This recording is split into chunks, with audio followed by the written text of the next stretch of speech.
Assalamualaikum warahmatullahi wabarakatuh. Selamat datang kembali di mata kuliah Analisis Farmasi 1.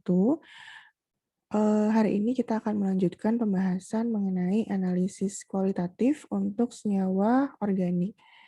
Jadi hari ini secara umum saya akan membahas tentang metode kimia untuk analisis senyawa organik, dan nanti di termin yang kedua saya akan melanjutkan mengenai penerapan metode kimia untuk analisis berdasarkan gugus fungsinya. Jadi ada berbagai macam kandungan gugus fungsi dalam senyawa organik yang menjadi dasar untuk pelaksanaan analisis kualitatif. Nah, kita masuk dulu ke bagian pendahuluan. Senyawa organik dapat diklasifikasikan berdasarkan berbagai macam kategori. Nah, untuk yang golongan elektrolit lemah, ini yang biasanya terdiri dari asam dan juga basa organik serta garam-garamnya. Nah, karena merupakan suatu elektrolit yang lemah, maka dapat terionisasi. Sehingga kelompok ini dapat dianalisis berdasarkan reaksi ionik. Antara lain ada reaksi asam basa, pengendapan, pembentukan kompleks, dan juga reaksi redoks. Nah, untuk yang non-elektrolit, ini karena sifatnya tidak dapat terionisasi, maka menggunakan reaksi molekuler untuk analisisnya. Nah, umumnya reaksinya berlangsung dengan lambat, kemudian juga namun dapat ditingkatkan dengan penggunaan suatu katalisator. Jadi senyawa yang dapat mempercepat terjadinya reaksi, namun dia sendiri tidak ikut bereaksi. Itu pengertian dari katalisator. Kemudian juga dengan penggunaan pelarut yang bukan air, contohnya pelarut organik, dan juga dengan menaikkan suhu, contohnya dengan penggunaan reflux.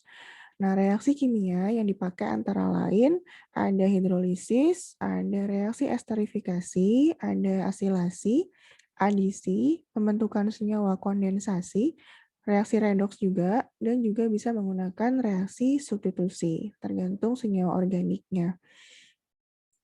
Nah, kemudian jika berdasarkan struktur molekulnya, senyawa organik antara lain dapat terbagi menjadi senyawa alifatik. Ini kita tahu adalah senyawa rantai yang lurus ya kalau alifatik. Kemudian senyawa karbosiklik antara lain terbagi menjadi senyawa alisiklik dan aromatik. Kemudian yang ketiga ada senyawa heterosiklik. Ini contohnya ada fenol, diazol, piridin, indol, dan kawan-kawannya. Kemudian jika berdasarkan gugus fungsi, ini ada senyawa hidroksi yang mengandung gugus OH, kemudian senyawa eter dan alkoksi, ada juga senyawa karbonil yang terdiri dari aldehid dan keton, kemudian ada senyawa karboksilat, COOH, dan juga turunan-turunannya, ada senyawa amin, senyawa heterosiklik juga, dan senyawa tak jenuh. Tak jenuh ini ada dua, ada alkena dan juga alkuna. Ini pengertian gugus fungsi adalah kumpulan dua atau lebih atom yang dapat memberikan kontribusi pada sifat fisika kimia dari suatu molekul senyawa organik. Jadi perbedaan gugus fungsi ini dapat mengakibatkan perbedaan sifat antara senyawa organik satu dengan yang lainnya. Nah, jadi suatu senyawa obat, misalkan senyawa atau obat baru, ini kan bisa bersumber dari pertama adalah isolasi dari tanaman, hewan ataupun mikroba. Ada juga yang bersumber semisintesis, ada juga yang berdasarkan dari sintesis kimia murni. Nah, senyawa atau obat baru tersebut yang sumbernya dari berbagai macam penelitian ini pasti ada struktur molekulnya. Nah, dalam suatu struktur molekul itu ada berbagai macam ciri khas gitu ya. Ada yang memiliki gugus kromofor, biasanya ini jika dianalisis bisa menggunakan spektroskopi UV, FIS, IR, ataupun fluorescence. Kemudian ada juga bisa menggunakan kromatografi, KCKT maupun TLC. Nah, jika berdasarkan unsur-unsur penyusunnya, kita bisa menggunakan analisis kimia unsur, contohnya menggunakan Schrödinger, jeda untuk analisis protein, kemudian elektrokimia, ada analisis volumetri, ada analisis gravimetri, titrasi contohnya ya. Kemudian jika berdasarkan kandungan gugus fungsi, ini juga bisa menggunakan spektroskopi, lalu juga bisa menggunakan analisis berdasarkan ikatan kimianya, contohnya ada kelarutan, ada berdasarkan volatilitas atau kemampuan dia untuk menguap ya kalau volatil, kemudian keasaman basa berdasarkan pKa-pKb dan juga berdasarkan, stabilitas dari ikatan kimia tersebut. Ini juga bisa menggunakan GC, kemudian ada analisis volumetri atau titrasi. Contohnya ada titrasi asam basa, titrasi bebas air, apa ini P ya, potensiometri mungkin, kompleksometri, dan juga menggunakan, redoks, titrasi redoks. Atau juga bisa menggunakan metode kimia lainnya seperti elektrokimia dan elektroforesis. Jadi sebenarnya dari satu molekul obat atau senyawa obat baru ini, kita bisa menggunakan berbagai pendekatan untuk analisis, kimianya. Bisa menggunakan, instrumen untuk menganalisis berdasarkan gugus-gugus fungsi maupun, adanya suatu kandungan gugus yang khas seperti gugus kromofor, ada juga berdasarkan ikatan kimianya, lain-lain gitu ya. Jadi tergantung pendekatan mana yang akan kita, lakukan untuk analisisnya. Nah, analisis farmasi, ada berbagai macam tujuan dalam penerapannya. Ada yang digunakan untuk identifikasi saja, jadi hanya sekedar untuk mengetahui apakah ada atau tidak suatu senyawa di dalam sampel. Lalu ada untuk tujuan kemurnian, untuk mengetahui berapa persen sih kandungan senyawa itu ada di dalam sampel tersebut. Kemudian untuk tujuan mengetahui komposisi atau konstitusi, kemudian ada juga untuk menggunakan tujuannya untuk mengetahui potensi dan juga untuk perhitungan kadar dalam suatu senyawa. Ini, digunakan untuk pengawasan bahan-bahan, farmasi atau bahan-bahan obat ya. Jadi kita perlu tahu ada apa sih di dalam suatu obat, kemudian berapa sih kadarnya yang tertera di dalam, apakah sesuai antara yang tertera di kemasan dengan yang betul-betul terkandung di dalam suatu obat. Nah, itu untuk pengawasan bahan. Dan juga untuk mengetahui sebelum kita menggunakan bahan tersebut untuk pembuatan suatu sediaan farmasi, obat misalkan, bagaimana tingkat kemurniannya, gitu ya. Itu untuk pengawasan bahan. Kemudian untuk keperluan kriteria dan spesifikasi, lalu masalah industri, ini juga sebenarnya terkait dengan pengawasan bahan dan kriteria spesifikasi ya. Kemudian untuk tujuan utamanya adalah pengawasan mutu. Bagaimana kita bisa menjamin mutu dari setiap obat atau sediaan farmasi yang beredar di masyarakat. Itu adalah tujuan untuk analisis farmasi. Konteksnya pada persyaratan hasil dan pada penggunaan lebih jauh dari sekedar untuk mengetahui hasilnya adalah ditujukan pada keputusan mengenai informasi yang diperlukan. Jadi kita perlu apa sih sebenarnya dari senyawa tersebut?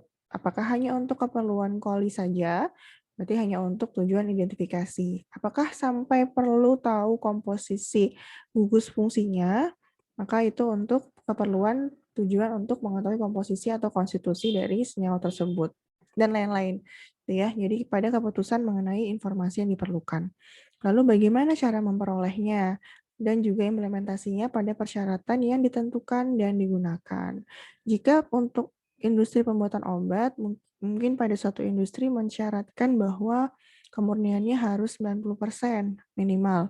Maka berarti kita perlu untuk mengetahui tingkat kemurnian dari senyawa atau bahan yang akan kita gunakan tersebut. Gitu ya. Nah, kita masuk ke analisis unsur. Analisis berdasarkan unsur tujuannya adalah sebagai reaksi pendahuluan. Contohnya analisis proksimat dalam analisis organik atau obat. Berdasarkan dengan analisis gugus fungsi dan kelarutan dapat digunakan dalam hal identifikasi dan juga elusidasi struktur untuk penentuan kadar dalam analisis obat dan juga senyawa organik pada analisis ultimate. Ini contohnya untuk unsur karbon. Ini saya tuliskan reaksi kimia yang terjadi. Untuk unsur karbon ini prinsipnya adalah pengarangan ya, pengarangan gitu ya. Jadi senyawa organik dibakar itu sehingga menghasilkan hasil yang berupa arang. Di sini contohnya Cu ini ya, karbon, senyawa yang mengandung karbon kemudian direaksikan dengan CuO pada suhu tertentu akan menghasilkan CO2 dan juga Cu. Nah, di sini nanti akan terbentuk suatu endapan putih yang ketika hasil dari Reaksi ini direaksikan juga dengan air barit atau BaOH 2 kali. Jadi yang terbentuk atau yang bisa kita lihat dengan mata telanjang adalah adanya endapan putih yang sebenarnya merupakan senyawa BaCO3. Ini contoh untuk analisis kualitatif jika senyawa tersebut mengandung unsur karbon. Nah, untuk unsur hidrogen ini nanti hasil akhirnya adalah berupa uap air. Gitu ya, jadi direaksikan dengan CuO maka akan menghasilkan H2O yang berupa uap-uap air dan juga senyawa Cu dan juga unsur Cu.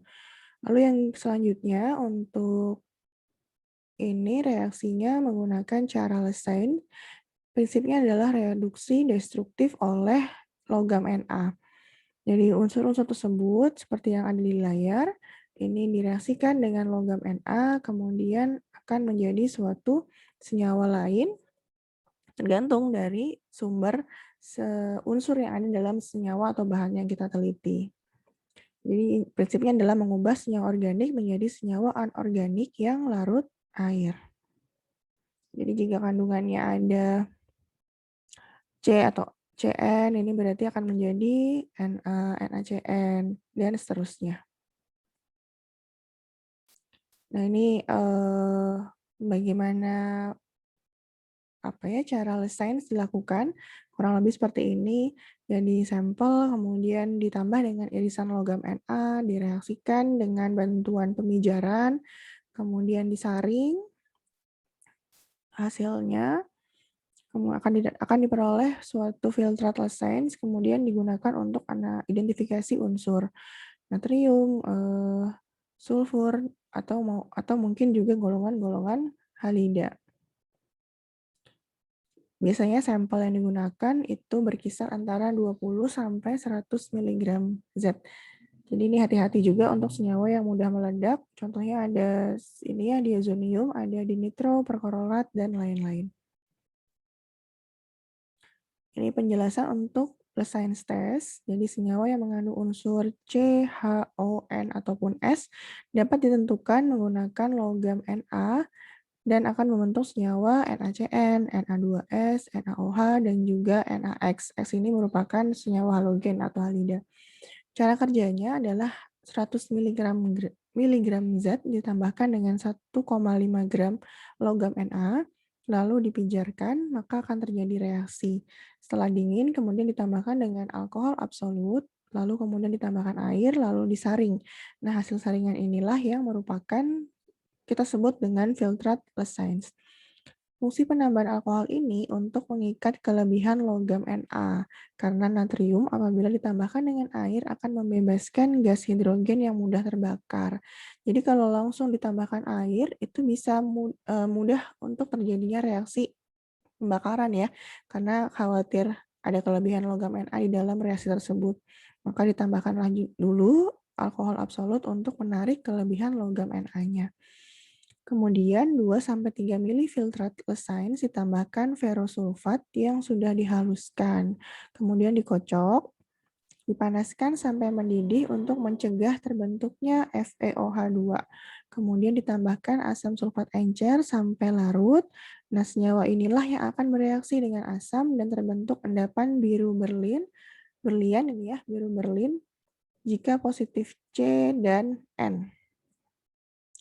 Adanya es dalam senyawa tersebut, pada penambahan FeOH2 akan terbentuk endapan FeS. Dan endapan ini mengganggu pembentukan C dan N. Maka usaha yang harus dilakukan adalah dengan mendidihkan larutan selama setengah menit dengan penambahan asam sulfat encer, kemudian disaring kembali. Dan ditambahkan asam sulfat sampai larutan asam dan terbentuklah biru berlin. Nah, jika ada ion CNS, maka bila ditambahkan dengan FeCl3 akan terbentuk merah darah dari senyawa FeCNS3. Jadi ini untuk prosedur tes Leysen. Nah, untuk deteksi unsur nitrogen, kalau senyawa kita tersusun hanya dari C, HO, dan N saja, maka filtrat Leysen akan terdapat NaCN yang dideteksi dengan reaksi sebagai berikut. Jadi seperti ini reaksinya. Nah, jika deteksi unsur sulfur, jadi kalau misalkan senyawa kita mengandung unsur sulfur tanpa adanya unsur nitrogen, maka dalam filtrat akan ditemukan Na2S yang apabila dijabarkan reaksinya seperti ini, jadi akan menghasilkan endapan hitam dan juga hasil akhirnya akan mendapatkan senyawa berwarna merah keunguan. Lalu deteksi unsur senyawa nitrogen dan sulfur. Jadi tadi kan satu-satu ya. Kalau untuk nitrogen seperti ini, kalau untuk sulfur maka akan diperoleh reaksi seperti ini. Nah, jika dalam senyawa kita atau bahan kita itu mengandung kedua unsur, jadi ada nitrogen, ada juga sulfur, maka filtrat akan mengandung NaCNS atau NaCN dan juga Na2S. Akan menghasilkan suatu senyawa berwarna merah darah dari FeCNS3. Nah, kemudian jika senyawa kita mengandung unsur halogen, maka dalam filtrat Lensainsnya akan terdapat senyawa NaCl, NaI, NaBr, tergantung unsur halogen yang terdapat di dalam bahan. Nah, kalau NaF ini tidak akan ada karena dia sifatnya menguap, bisa menguap. Kemudian filtratnya bisa diasamkan dengan HNO3 untuk menghilangkan gangguan dari ion-ion Cn, CNS, dan sulfur, serta mencegah terbentuknya peroksida. Lalu bisa juga ditambahkan AgNO3 untuk membentuk suatu endapan putih atau kuning. Ini reaksi-reaksinya, ini reaksi umumnya ya untuk halogen secara umum. Lalu ini untuk unsur iodium, reaksinya seperti ini akan menghasilkan senyawa berwarna violet, ungu. Ini untuk brom, ini menghasilkan berwarna merah. Kemudian kalau klor, ini akan larut kembali. Jadi pertama ada endapan putih yang ketika ditambahkan dengan NH4OH akan menjadi larut kembali. Jadi ini untuk reaksi khususnya, tergantung dari masing-masing ion halogen yang terdapat di dalam bahan. Selanjutnya untuk deteksi unsur fosfat, maka dalam filtrat akan ditemukan Na3PO4 yang berwarna kuning. Selain menggunakan Lensains's test, kita juga bisa menggunakan cara Middleton. Di sini pelaburan senyawa dengan campuran Na2CO3 dan juga zinc dengan komposisi 1:2 akan membentuk senyawa NaCN dan juga NaX. Sedangkan untuk sulfur akan bereaksi dengan zinc membentuk ZNS. Untuk NaCN dan NaX akan larut dalam air dan ZNS akan berada dalam residunya. Maka bisa kita pisahkan dengan cara penyaringan. Ini ya contoh, ini reaksinya yang terjadi. Untuk NaCN dapat dideteksi dengan cara yang sama dengan unsur nitrogen, NaX dideteksi dengan menggunakan penambahan AgNO3. Ini reaksi yang terjadi. Nah, selanjutnya adalah analisis pada penerapan berdasarkan gugus fungsi dari suatu senyawa organik. Untuk identifikasi dan analisis kualitatif, cara kimia merupakan cara yang paling kuno sebenarnya, jadi paling sederhana dan juga paling dahulu dilakukan. Namun walaupun demikian masih bisa digunakan sampai sekarang. Cara ini melibatkan penggunaan suatu reaksi yang dapat bereaksi dengan senyawa aktif sehingga menimbulkan gejala yang dapat kita amati. Prinsipnya adalah mereaksikan antara analit yang ada dalam senyawa atau sampel kita direaksikan dengan reaksi yang khusus sehingga menghasilkan gejala yang dapat diamati. Bisa dengan perubahan warna, dengan terbentuknya endapan, pembentukan gas, ataupun terciumnya bau tertentu. Jadi cara kimia ini merupakan cara yang cukup sederhana, mudah diinterpretasikan, serta tidak memerlukan instrumen dan juga beban yang mahal. Untuk cara kimia ini, pertama adalah reaksi warna. Nah, identifikasi dengan reaksi warna mempunyai keunggulan dalam hal sederhana, cepat, mudah terinterpretasi, tidak memerlukan alat yang mahal, dan juga keahlian yang tinggi. Kepekaannya yang cukup tinggi bahkan dapat menjangkau kadar hingga mikrogram. Kelemahannya adalah reaksi ini kurang spesifik dan warna yang terbentuk dapat ditutupi oleh adanya cemaran akan bahan lainnya. Jadi memang kurang spesifik ya untuk reaksi warna. Kemudian cara melakukan reaksi warna, pertama dengan penggunaan tabung reaksi, bahan atau sampel dilarutkan dalam air atau pelarut yang sesuai, kemudian ditambahkan 3 tetes per reaksi. Jenis warna yang timbul diamati segera atau setelah beberapa saat, kemudian jika diperlukan reaksinya dapat digunakan pemanasan. Kemudian untuk penggunaan cawan penguap, ini biasanya untuk bahan padat atau juga bisa larutannya dipanaskan bersama dengan suatu reaksi. Warna yang dihasilkan kemudian diamati segera atau setelah beberapa saat, jika perlu maka reaksi dipanaskan. Kemudian jika menggunakan plat tetes, ini sedikit saja senyawa atau setetes larutannya ditambah dengan 1 atau 2 tetes per reaksi. Kemudian warnanya diamati. Nah, itu untuk reaksi warna. Lalu ada juga reaksi pembentukan gas atau bau.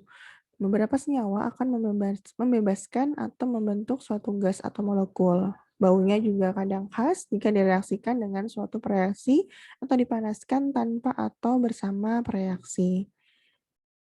Kurang lebih prinsipnya seperti ini, analit plus reaksi maka akan menghasilkan perubahan berupa gas atau bau yang khas. Identifikasi senyawa berdasarkan pembentukan gas atau bau tidak begitu banyak digunakan dibandingkan dengan reaksi warna.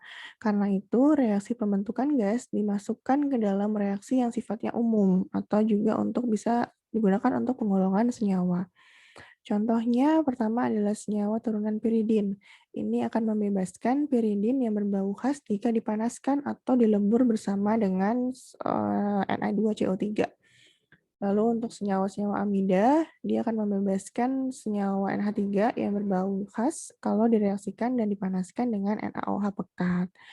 Nah, cara melakukan identifikasi seperti pada identifikasi dengan reaksi warna menggunakan reaksi warna dengan tabung reaksi atau cawan penguap. Jadi caranya bisa seperti ini ya, bisa menggunakan tabung reaksi, bisa menggunakan cawan penguap maupun plat tetes. Gitu. Jika perlu, reaksinya dapat dipercepat dengan pemanasan.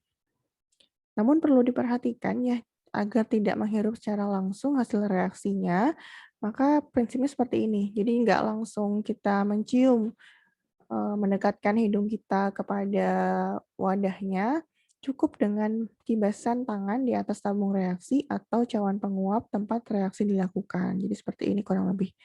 Jadi dikibaskan seperti ini aja. Jadi tidak langsung hidung kita bertemu dengan tabungnya, tapi menggunakan kibasan tangan.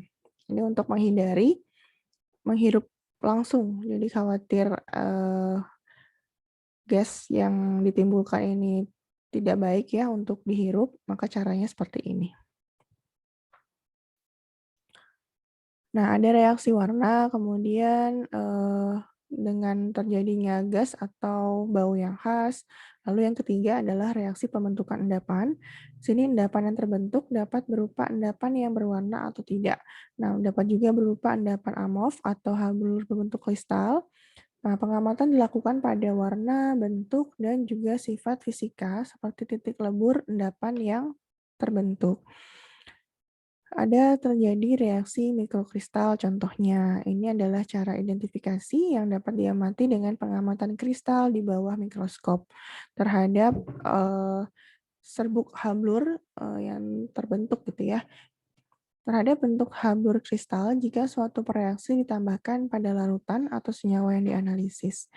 Nah, reaksi mikrokristal ini lebih spesifik dibandingkan dengan reaksi warna. Ini hanya perlu dilakukan secara hati-hati dengan pengamatannya, karena bentuk hablur atau kristal sangat dipengaruhi oleh suhu, kemudian saat pengamatan, dan juga kadar analit dalam larutan yang dianalisis. Ini tergantung suhu dan juga kadarnya.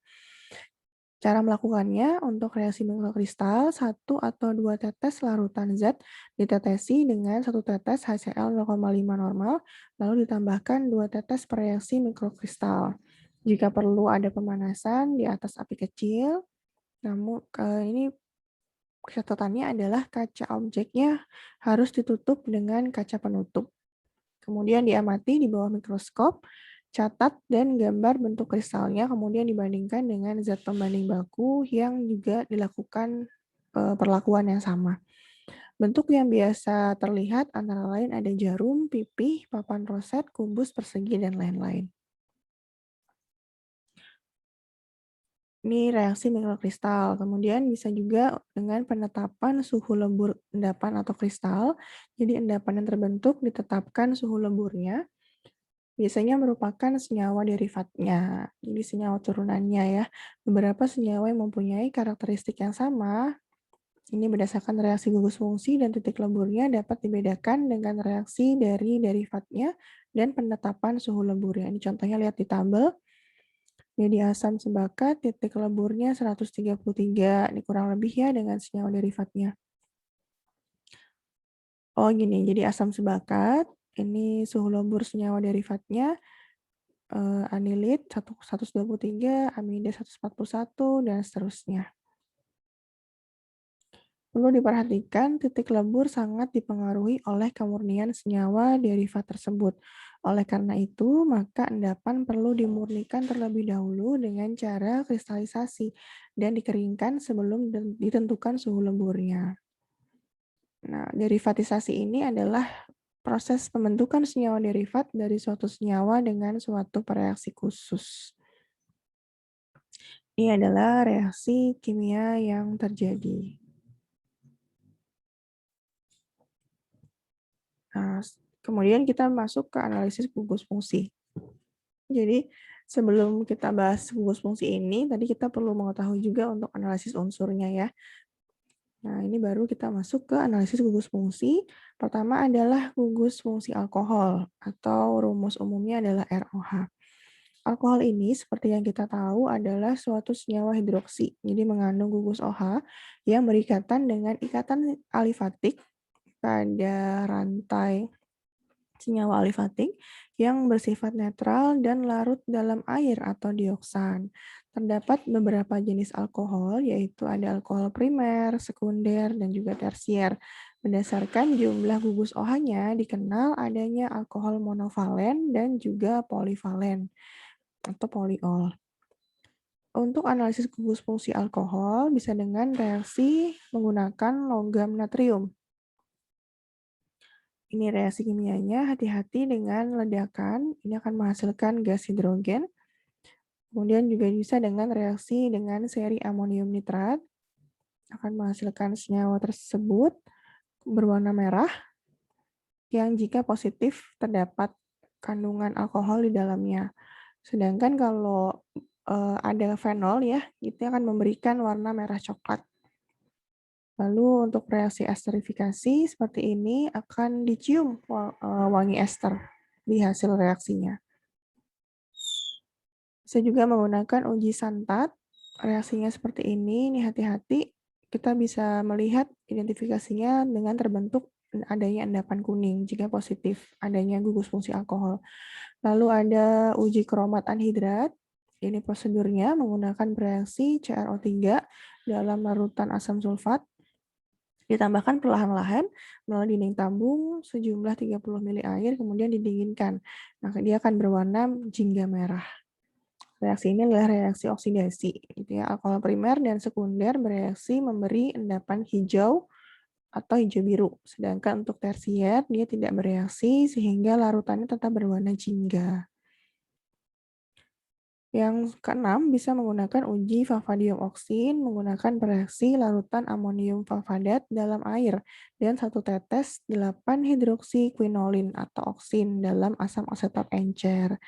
Jika alkohol primer, maka hasilnya berwarna merah, jika sekunder berwarna jingga hingga beberapa menit, kemudian jika alkohol tersier dia akan berwarna jingga yang cukup stabil dalam waktu yang lama. Nah, perbedaan untuk membedakan adanya alkohol primer, sekunder, dan tersier selain yang telah dijelaskan sebelumnya ini, bisa juga menggunakan uji Lukas. Contohnya, caranya adalah 4 tetes alkohol ditambahkan dengan 2 ml reaksi Lukas. Reaksi Lukas ini kandungannya adalah ZnCl2 anhidrat ditambah dengan HCl dalam suatu tabung reaksi. Maka akan terbentuk 2 lapisan yang terpisah. Nah, ada klorida yang tidak larut. Ini merupakan alkohol tersier.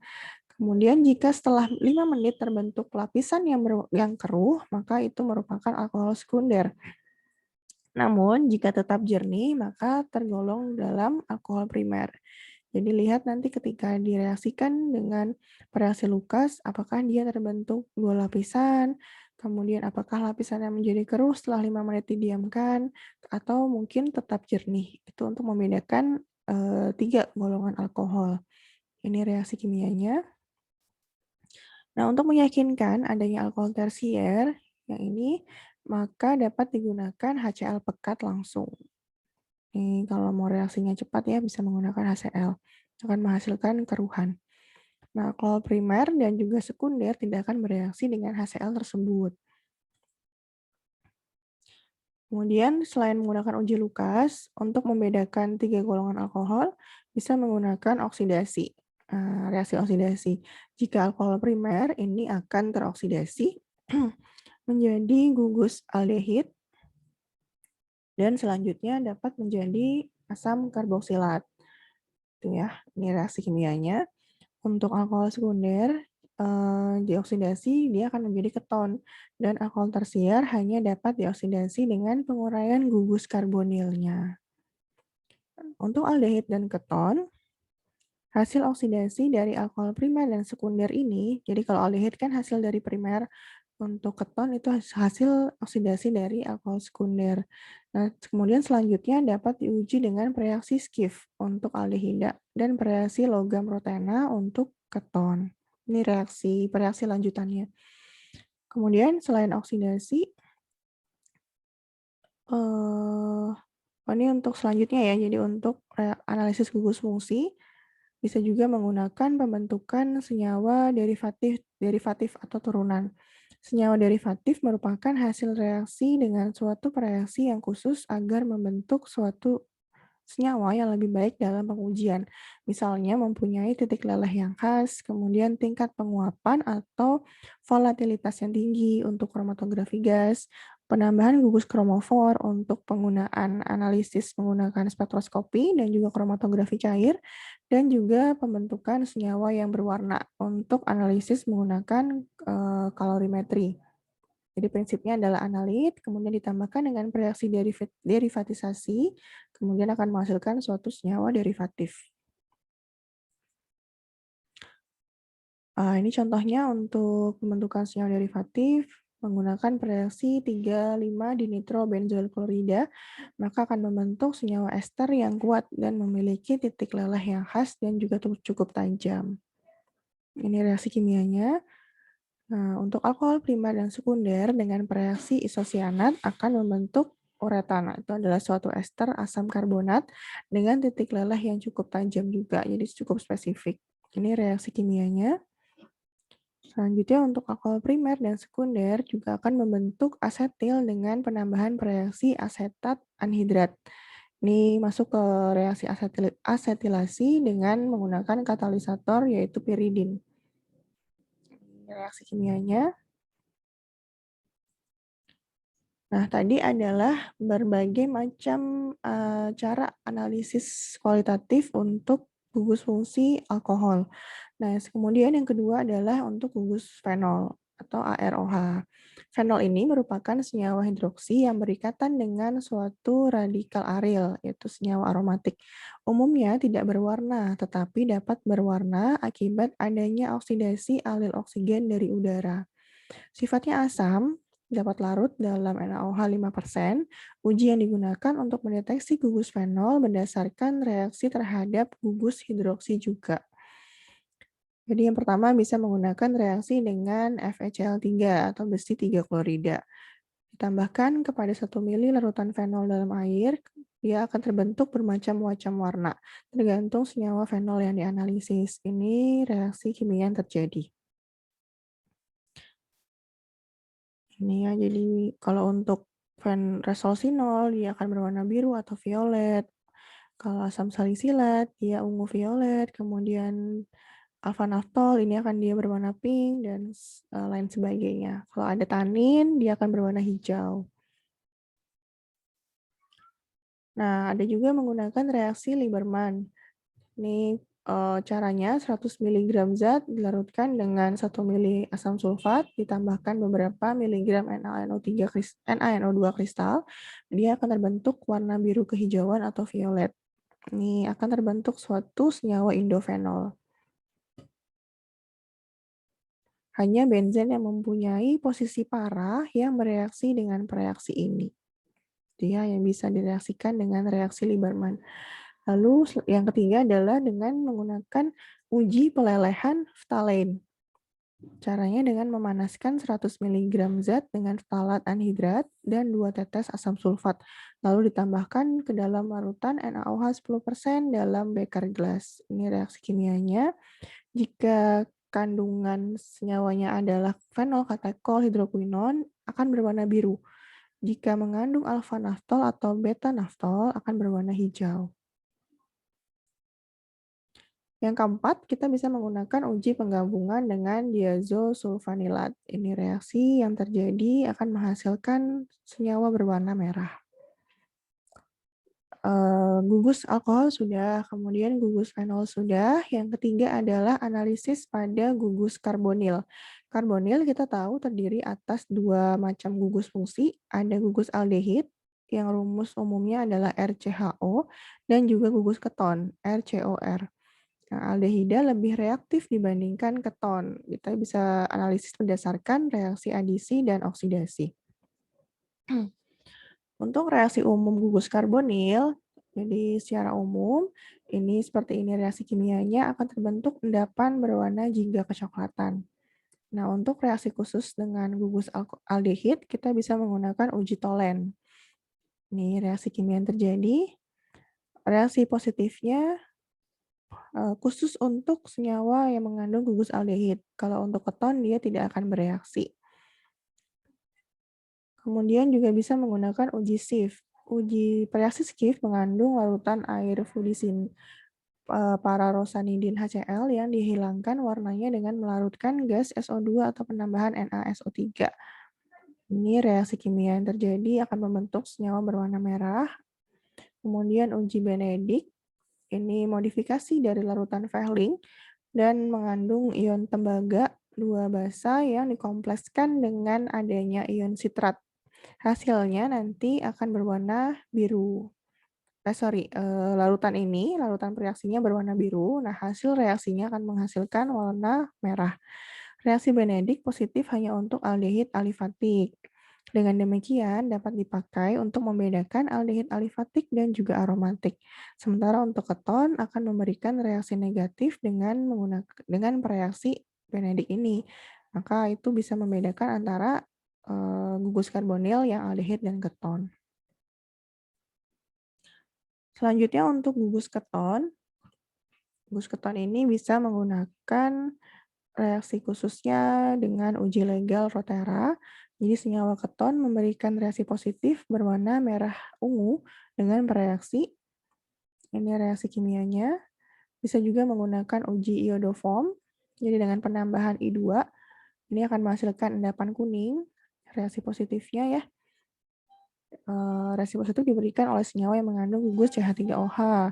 Dengan demikian, keton alifatik, contohnya ada aseton, metil etil keton, 2-heptanol, dan keton aromatik, contohnya ada asetofenon, akan bereaksi dengan reaksi iodoform ini. Beberapa alkohol seperti etanol, isopropanol, dan juga butanol juga dapat bereaksi dengan reaksi ini. Nah, kemudian selain gugus karbonil, ada juga gugus karboksil. Nah, untuk gugus karboksil, kita bisa menggunakan uji dengan kertas lakmus. Teteskan senyawa atau larutannya kepada kertas lakmus biru. Kertas lakmus dari biru, kemudian dia berubah menjadi berwarna merah jika positif. Juga bisa menggunakan uji bikarbonat. Ini reaksinya akan menghasilkan berwarna putih. Lalu ada juga uji menggunakan sentrifugasi atau sentrifikasi.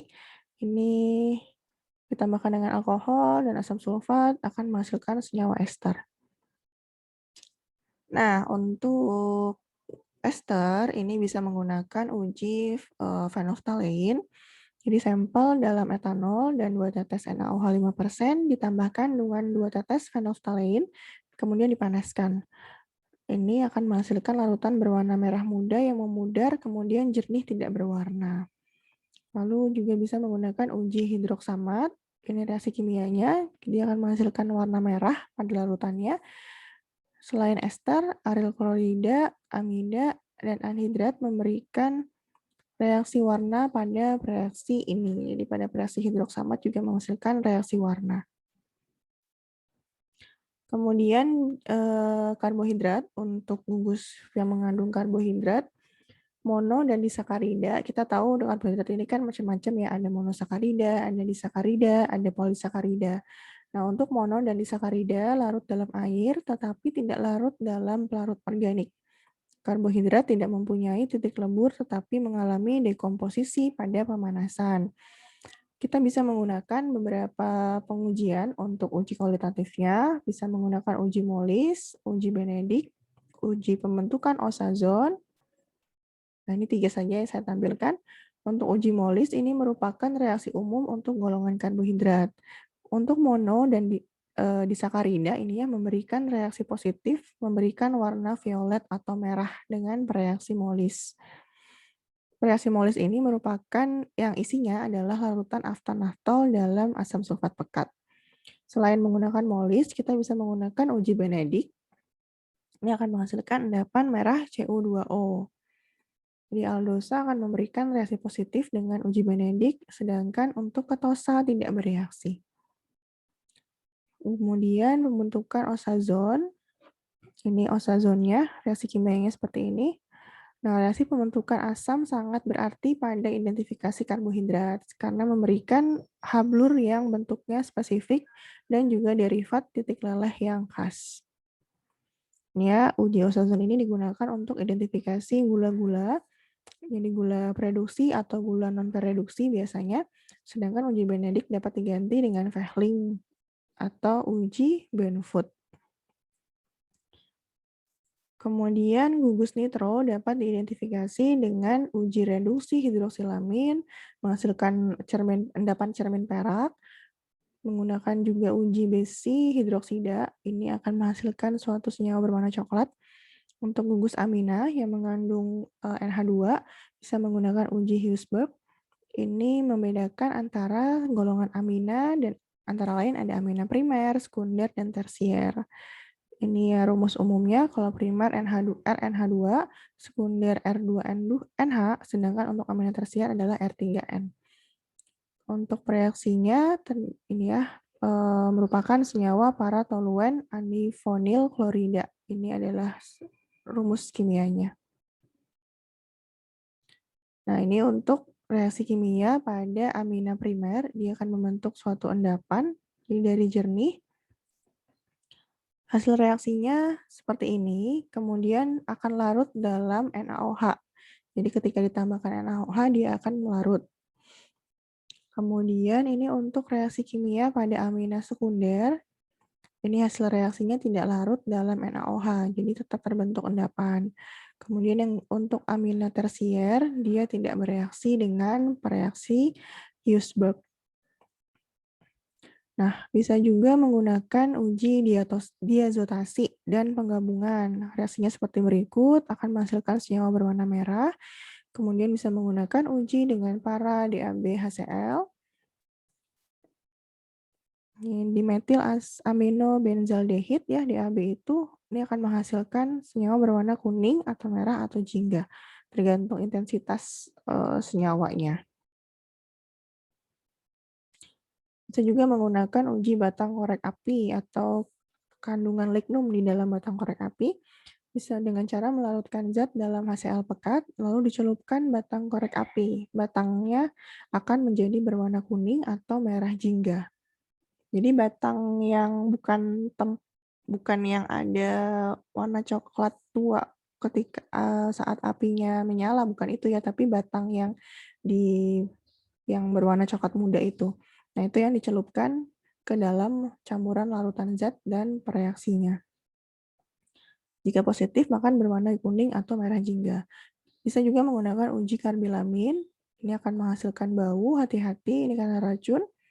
Nah, untuk uji khusus pada amina sekunder, ini akan menghasilkan suatu endapan, reaksi kimianya seperti ini, penambahan CS2 dan NH4OH serta NiCl2.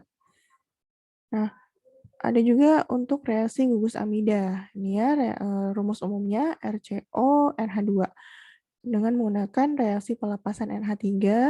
Seperti ini reaksinya, akan menghasilkan suatu bau yang khas. Kemudian menggunakan uji asam hidroksamat, menghasilkan senyawa berwarna merah. Ini juga dipengaruhi oleh adanya gugus nitril yang memberikan warna merah juga. Kemudian untuk senyawa-senyawa tak jenuh, reaksi analisisnya bisa menggunakan adisi brom, uji Dinix, uji Bayer, uji Berthelot. Lalu untuk uji adisi, ini reaksi kimianya menghasilkan suatu larutan yang jernih. Uji Dinix akan menghasilkan endapan kuning. Kemudian uji Bayer, ini juga seperti ini reaksinya. Kemudian uji Berthelot, seperti ini, senyawanya berwarna kuning. Macam-macam gitu ya, tergantung senyawa tak jenuh apa yang dianalisis. Apakah dia berupa alkena atau alkuna. Terakhir adalah untuk analisis asam amino. Bisa menggunakan reaksi khusus, ini contoh reaksi kimianya akan menghasilkan suatu larutan berwarna merah. Bisa juga menggunakan reaksi Cass untuk asam amino, ini berupa pembentukan kelat dengan adanya garam tembaga 2 dalam larutan air yang menggunakan dapar, di pH-nya di dapar. Kemudian untuk golongan terakhir sulfonamida, ini adalah turunan dari asam sulfonat dengan amin, amida asam sulfonat. Reaksinya dapat dilakukan dengan cara hidrolisis asam, kondensasi dengan reaksi 9 hidroksisantin.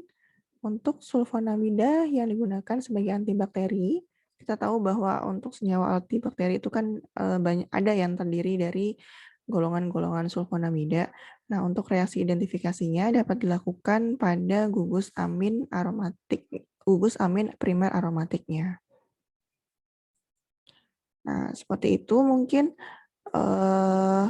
memang cukup banyak ya, karena memang setiap senyawa, unsur, ataupun gugus fungsi itu punya pengujian yang spesifik berbeda-beda, berbagai macam reaksi yang digunakan. Jadi seperti yang saya paparkan, jadi bisa menjadi pilihan ketika kita ingin menganalisis atau identifikasi untuk bahan-bahan yang memiliki kandungan atau unsur maupun gugus fungsi tertentu. Tergantung kita ingin menggunakan yang mana. Bisa digunakan campuran, jadi berbagai macam cara analisis kita gunakan untuk memastikan bahwa memang benar di dalam senyawa obat kita itu mengandung unsur yang ingin kita teliti. Baik, seperti itu mungkin untuk pemaparan kuliah hari ini. Jadi mudah-mudahan dapat dipahami karena mungkin cukup banyak hal yang dipaparkan, contoh-contoh reaksi kimianya. Mungkin mahasiswa untuk lebih memahami bisa membuat resumenya ya, supaya lebih detail per unsur yang diteliti, apa saja analisisnya, dan bagaimana reaksi kimianya. Baik, seperti itu dari saya, kurang lebihnya mohon maaf. Wassalamualaikum warahmatullahi wabarakatuh.